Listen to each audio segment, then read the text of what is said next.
Rəqsanə İbrahimzadə müsahibi vasitəsilə bizi məlumatlandıracaq. Rəqsanə, hər vaxtın xeyir olsun.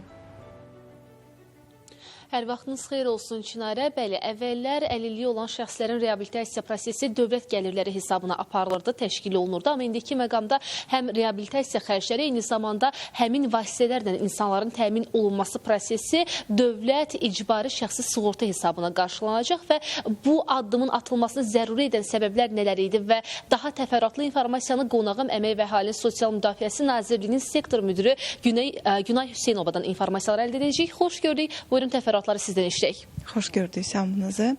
Hazırda dövlət icbari şəxsi sığorta üzrə dövlət vəsaiti müharibə ilə əlaqədar əlilliyi olan şəxslərin reabilitasiya vasitələri ilə təmin edilməsi üçün istifadə edilirdi. Parlamentin qəbul etdiyi yeni qanunvericilik aktına əsasən artıq bu vəsaitdən ümumi səbəbdən əlilliyi olan şəxslərin də istifadəsi üçün nəzərdə tutulması nəzərdə tutulur.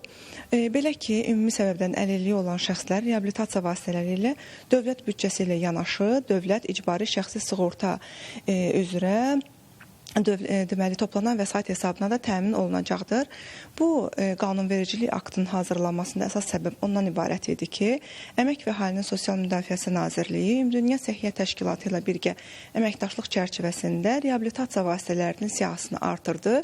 Yəni 57 reabilitasiya vasitəsi 130 reabilitasiya vasitəsindən əvəz olundu ki, bu da əlilliyi olan şəxslərin reabilitasiya vasitələri təmin olunmasının, əlçatanlığının həyata keçirilməsi və onların vasitələrlə reabilitasiya vasitələrinin təmin olunması imkanlarının artırılmasını şərtləndirirdi.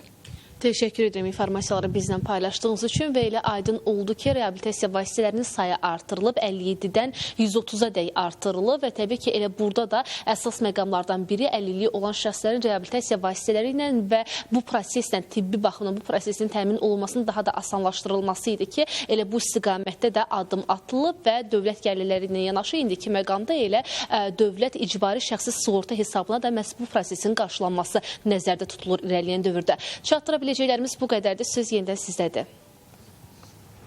Təşəkkürümü bildirirəm Rəqsanə məlumatları bizə çatdırdığına görə.